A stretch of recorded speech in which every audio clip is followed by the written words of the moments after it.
देखिए green TV YouTube पर भी, बस सब्सक्राइब करें और बेल आइकन दबाएं। नमस्कार, आप देख रहे हैं किसान बुलेटिन। मैं हूं आपके साथ प्राची तिवारी। आप सभी को ग्रीन टीवी के पूरे परिवार की तरफ से गणतंत्र दिवस की ढेर सारी शुभकामनाएं। आइए नजर डालते हैं ग्रामीण भारत और खेती किसानी से जुड़ी आज की जरूरी हेडलाइंस पर। तरबूज की खेती से मुंह मोड़ रहे झारखंड के किसान लॉकडाउन के डर से फैसला लेने पर हुए मजबूर। खाद की कालाबाजारी से किसानों में आक्रोश, दुकानदारों की मनमानी के कारण कर रहे प्रदर्शन। मसालों की ऑनलाइन खरीद कर सकेंगे किसान। राष्ट्रीय बीजीय मसाला अनुसंधान केंद्र ने शुरू की पहल। पिछले कुछ सालों से झारखंड के ज्यादातर किसान तरबूज की खेती की तरफ ज्यादा आकर्षित होने लगे थे। खासकर प्रदेश की राजधानी रांची के मांडर, ओरमांझी, बेडो और बुढ़मू प्रखंड के किसान बड़े पैमाने पर इसकी खेती करने लगे थे। लेकिन इस साल हालात कुछ और ही हो चले हैं। दरअसल इस बार रांची जिले में तरबूज की खेती में काफी गिरावट देखने को मिली है, जिसको देखते हुए ही जिले के कई किसान अब तरबूज की खेती से मुंह मोड़ने लगे हैं।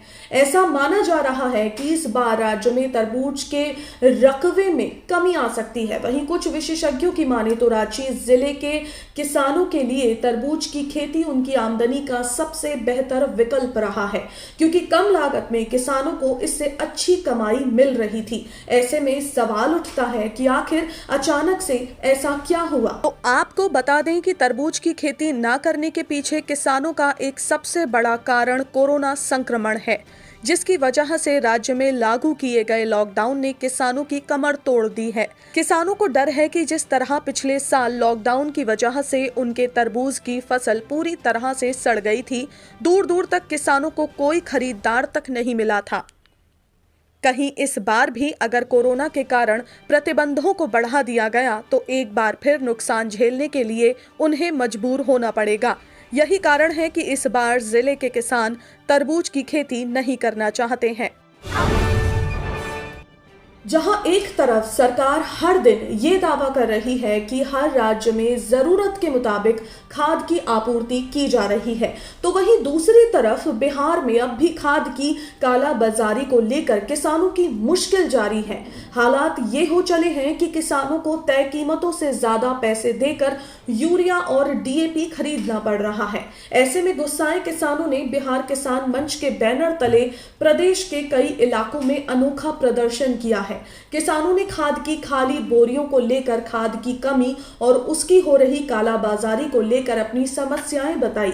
किसानों का कहना है कि खाद बेचने वाले दुकानदार यूरिया और डीएपी के साथ दूसरे पोषक तत्व भी खरीदने का दबाव बनाते हैं, जिनकी किसानों को जरूरत नहीं भी होती तो भी उन्हें मजबूरी में उसे खरीदना पड़ता है, क्योंकि बिना पोषक तत्वों के दुकानदार खाद भी नहीं देते हैं। इसी कड़ी में किसानों ने सरकार से उर्वरक कालाबाजारी पर रोक लगाने, कृषि विभाग से कालाबाजारी करने वालों पर कार्रवाई करने और कृषि इनपुट अनुदान वितरण में हुई धांधली की जांच करवाने की मांग की है। साथ ही सरकार के खिलाफ जमकर प्रदर्शन भी किया।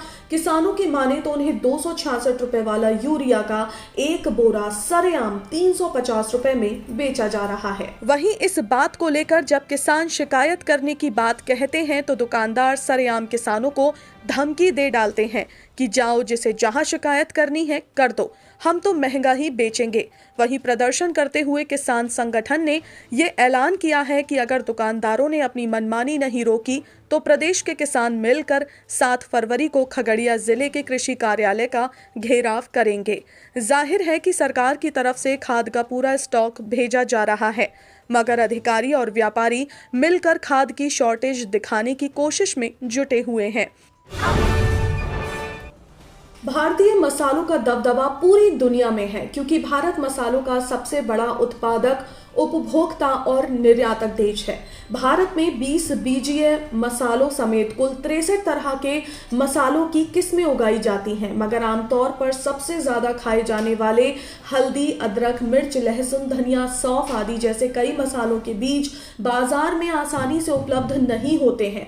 ऐसे में किसानों को आसानी से बीज उपलब्ध हो सके, इसके लिए राजस्थान के अजमेर में स्थित राष्ट्रीय बीजीय मसाला अनुसंधान केंद्र ने बीजीय मसालों की खरीद के लिए ऑनलाइन पोर्टल शुरू किया है, जहां से किसान भाई बहन मसालों के बीज की खरीद घर बैठे ऑनलाइन ही कर सकते हैं। इसके अलावा पोर्टल को SBI के योनो कृषि ऐप से भी कनेक्ट कर दिया गया है। जिस किसान भाई का खाता SBI बैंक में है वो यहां से आसानी से बीज की खरीद कर सकते हैं। जानकारी के लिए बता दें कि राष्ट्रीय बीजीय मसाला अनुसंधान केंद्र की तरफ से मसालों की खरीद देश के हर राज्य के किसान भाई कर सकते हैं। ये ऑनलाइन पोर्टल हिंदी के अलावा अन्य भाषाओं में भी उपलब्ध है। आप अपनी भाषा अनुसार इसमें आवेदन कर मसालों की खरीद कर सकते हैं। तो ये थी वो खबरें जिन्हें हमने आपको बताया विस्तार से, लेकिन इसके अलावा खबरें और भी हैं, तो आइए नजर डालते हैं बाकी की खबरों पर भी।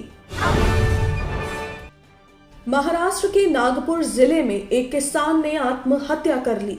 बताया जा रहा है कि कर्ज ना चुका पाने के कारण किसान काफी परेशान था। फिलहाल पुलिस की माने तो नागपुर जिले के खंगाव के रहने वाले किसान हेमंत पंधारी ताजने की मौत बीते रविवार को हुई। खबर के मुताबिक किसान और उसके पिता के ऊपर नेशनल बैंक का करीब 1 लाख रुपए से ज्यादा का कर्ज था, जिसे वो इस बार फसल बेचकर चुकाने की तैयारी में थे, मगर ओलावृष्टि और बारिश की वजह से फसल खराब हो गई और वो कर्ज चुका पाने में असमर्थ रहे। ऐसे में परेशान किसान ने अपने ही खेत में बने कुएं में कूदकर अपनी जान दे दी। फिलहाल इस मामले को लेकर पुलिस जांच पड़ताल में जुट गई है। शादियों की रस्मों से ज्यादा फोकस आजकल लोग अपनी शादी की प्लानिंग पर करते हैं। ऐसे में शादियों से जुड़ी तमाम मजेदार तस्वीरें और वीडियो सोशल मीडिया पर सामने आती रहती हैं। ऐसा ही एक मजेदार शादी का कार्ड सोशल मीडिया पर देखने को मिला है। वायरल हो रहे इस शादी के कार्ड को देखने के बाद साफ हो रहा है कि ये शादी का कार्ड किसी किसान आंदोलनकारी का ही है। शादी के कार्ड के जरिए इस दूल्हे ने MSP को लेकर अपनी मांग लोगों तक पहुंचाई है। सोशल मीडिया यूजर्स को इस दूल्हे का ये अंदाज काफी पसंद आ रहा है। कार्ड के ऊपर किसान की फसल पर मिनिमम सपोर्ट प्राइस यानी कि MSP देने वाले कानून की डिमांड की गई है। इस शख्स ने अपनी शादी के कार्ड को MSP की डिमांड करने के लिए इस्तेमाल किया है। शादी 9 फरवरी को है और दूल्हे दुल्हन का नाम प्रदीप और कविता लिखा हुआ है। सार्वजनिक क्षेत्र की कंपनियों को बेचे जाने और श्रम कानूनों में बदलाव के विरोध में राष्ट्रीय यूनियन एक बार फिर से लामबंद होने लगी है। उन्होंने 23 और 24 फरवरी को देशव्यापी हड़ताल करने का निर्णय लिया है। आपको बता दें कि संयुक्त किसान मोर्चा राजस्थान ने भी इस हड़ताल को अपना समर्थन देने का फैसला लिया है और इसी निर्णय के तहत अब प्रदेश के किसान 31 जनवरी को विश्वासघात दिवस मनाएंगे। जी हां, विश्वासघात दिवस पर राज्य के सभी जिलों में जिला मुख्यालयों पर केंद्र सरकार की किसानों के साथ की गई वादा खिलाफी के विरोध में प्रधानमंत्री नरेंद्र मोदी का पुतला जलाया जाएगा। 31 जनवरी के बाद सभी केंद्रीय श्रमिक संगठनों के नेताओं के साथ संयुक्त किसान मोर्चा राजस्थान की संयुक्त बैठक करके आगे की रणनीति भी तैयार की जाएगी। आज के किसान बुलेटिन में फिलहाल इतना ही। आप स्वस्थ रहिए और अपना ध्यान जरूर रखिए। फिलहाल मुझे दीजिए इजाजत। नमस्कार। देखिए ग्रीन टीवी YouTube पर भी, बस सब्सक्राइब करें और बेल आइकन दबाएं।